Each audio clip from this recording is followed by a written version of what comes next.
It's Ken Harbaugh with Against All Enemies on the MeidasTouch Network. We have been raising the alarm here about Project 2025 for months. Huge credit to the whole MeidasTouch team for all their efforts to turn this into a major election issue. It's working because the Trump campaign is now scrambling to distance itself from this backward-looking vision for America. All of their denials are basically confessions.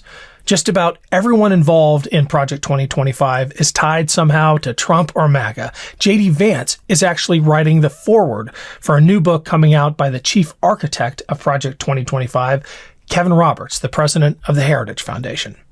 So don't think for a second that Trump's backtracking is in any way sincere or that the ambitions of the arch conservatives and Christian nationalists who power his campaign have in any way been tempered, because they haven't. And unfortunately for Heritage and the Project 2025 team, a trove of videos were just leaked about the project. These aren't just explainer videos. These are recruiting videos designed to prepare the shock troops of a second Trump administration to seize every instrument of power and exercise them ruthlessly. Here's just a sampling. You can't be a political appointee if you don't believe in the president's vision. Career bureaucrats and the left are also using language to change culture and gain more and more authority. And you're coming into a place, Washington, D.C., that does not share your conservative values. They're even hostile to it. How does the president carry out his functions? And the way he does it is through orders. If the American people elect a conservative president, his administration will have to eradicate climate change references from absolutely everywhere. If you're not on board with helping implement a dramatic course correction because you're afraid it'll damage your future employment prospects, it'll harm you socially, look, I get it. That's a real danger. It's a real thing. But please, do us all a favor and sit this one out. I spoke with Olivia Julianna about all this. She's one of my favorite guests here on Against All Enemies, and she had some great insights into the dangers posed by Project 2025, especially to those most vulnerable to the Christian nationalist agenda. She also has a warning about the media infrastructure that these Project 2025 extremists are building to support their efforts. Take a listen. You bring up something about Project 2025 that I don't think is talked about nearly enough, which is that it's not just an ambitious list of policy proposals running to nearly 1,000 pages. They're building the infrastructure to enact it. You talked about collecting resumes. This isn't just think tank stuff. This is government in waiting stuff. Yeah, 100% it is. And you know, that they being like, you know, Donald Trump and the Republicans, they know that this is an issue that is motivating people, and people are aware of, because they've started to walk back from it. Here's the thing about this that really concerns me. If this is what they have put into writing, I know where you're going. This is what they have made public. What are they not telling us that they are planning on doing? And the thing is people might say, oh, well, don't be hyperbolic. You know, oh, it's not possible for them to get rid of the Civil Rights Act. Oh, it's not possible for them to ban interracial marriage. A lot of people said, well, it's not possible for them to overturn Roe v. Wade. And yet here we are. And I think that, you know, Lincoln Project had an ad about this that was, you know, you thought a lot of things weren't possible 4 years ago, and now here we are. They're building the infrastructure. They are fielding the names. They have gotten the resumes for people to hire not only into the federal government. The other thing that they've done is the right has built out a large, broad, sweeping network of influencers and media personalities who will help them shape this narrative. And I got onto a couple journalists about this because I was like, you know, you guys talk a lot about Joe Biden courting influencers and the White House having influencers come and do roundtables. I don't see you all talking about the fact that there were influencers at the RNC. I don't see you all talking about the fact that there is proof that Republicans have paid influencers to try to sway public opinion on an issue, i.e. Ken Paxton when he was undergoing impeachment. They changed the election code in Texas. The Election Ethics Commission changed it because Ken Paxton was paying off influencers to post pro Ken Paxton content and during his impeachment. I don't see people talking about that. And so I kind of see this overarching picture here of they've got the infrastructure and the means to tear the federal government down from the inside out. But now they also have the arm to normalize this to the public. And they will do that if we do not hold them accountable to it and we do not ensure that people know that this is absolutely insane. Yep. Well, that's why we're here, Olivia. Thank you so much for coming on today. We're going to continue to hold them accountable. Let's talk again soon. Hey everyone, it's Ken Harbaugh, and I need to take a quick break here to ask for a favor. When I first started doing this show, I hoped it would catch on, but I didn't really believe we'd get to where we are today. That's because of all of you watching and sharing and supporting what we're trying to do here. If you're able to, please consider subscribing on Patreon. It's free to sign up. And if you want to chip in $5 a month, I promise every dollar goes back into this show and into the other pro-democracy work I care about, like my reporting from Ukraine. Head over to patreon.com/Ken Harbaugh to check it out. Thanks for everything. This episode of Burn the Boats is brought to you by Manukora Honey. This miracle of nature just fell into my lap at the perfect time. It's a rare super honey that is 100% natural and has some unique properties.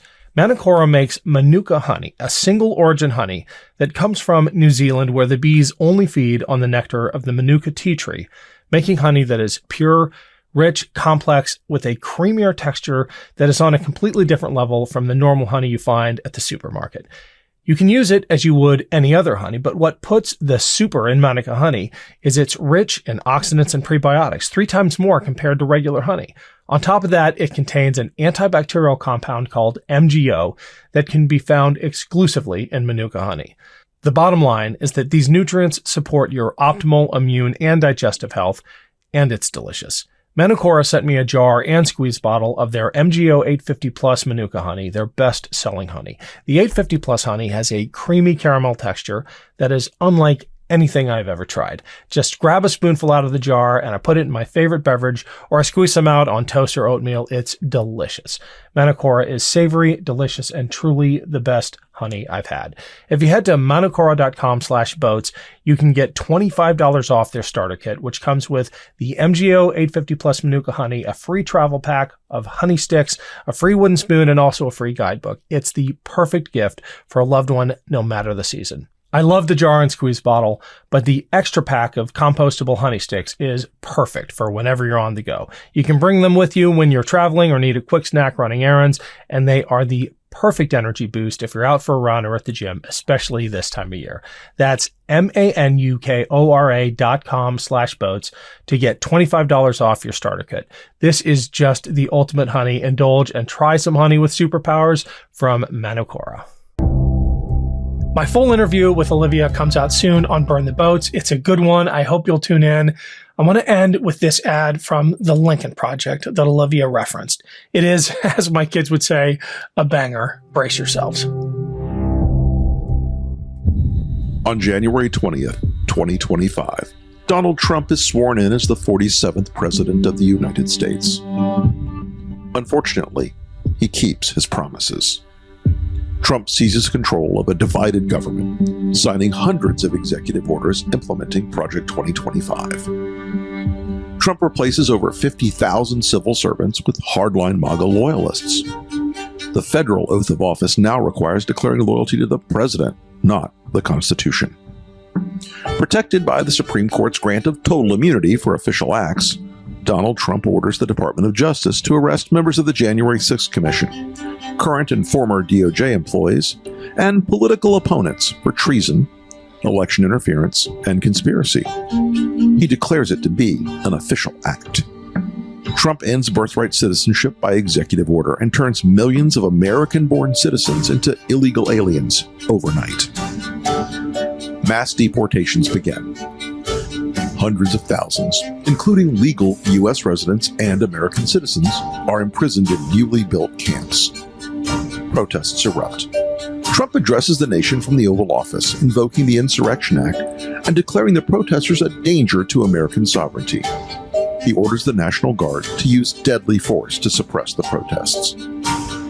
In the wake of the bloody violence, Trump declares nationwide martial law, awarding himself new powers under the freshly signed American Sovereignty Protection Order, which defines protest of immigration policies as non-protected speech and a threat to national security. Governors in New York, California, Illinois, and elsewhere declare their opposition, promising to refuse compliance in their states. Trump orders their arrests. Trump pardons every January 6 attacker, including those who assaulted the police, and in a White House ceremony issues a new presidential medal honoring them. Many are given jobs in his administration. The Department of Education is renamed the Department of American Values and mandates a nationwide Christian nationalist curriculum for all schools receiving federal aid. Trump, joined by Speaker Mike Johnson and evangelical leaders, announces that the Department of Health and Human Services has reclassified mifepristone, making it illegal to distribute or prescribe, as well as new HHS regulations that make IVF treatments impossible to legally administer. Trump reverses one campaign promise by declaring a national abortion ban by executive order. Challenges to his authority are rejected by the Supreme Court, which has seen new appointments from Trump after it was expanded to 12 justices. He signs an executive order removing abortion records from HIPAA privacy regulations and announces a new federal data sharing program so states can monitor women's periods. Thousands are detained while crossing state lines under suspicion of seeking an abortion. Trump's acting Secretary of Defense, a disgraced ex-general, fires over 400 generals and admirals, leaving the military leaderless. Other Trump appointees purge the ranks of the CIA, FBI, and Department of Justice. By executive order, Trump withdraws the United States from NATO and ends Pentagon cooperation with Ukraine. Russian tanks enter Kyiv. Vladimir Zelensky is killed. It is announced that Trump will run for a third term, claiming he was unfairly cheated in the 2020 election. His Supreme Court ultimately agrees with this interpretation, paving the way for Trump's 2028 re-election. If you hear all this and believe it isn't possible, then ask yourself, what did you believe was impossible just 8 years ago? This isn't a fantasy. It's Trump's plan, and he's counting on you to believe it couldn't happen.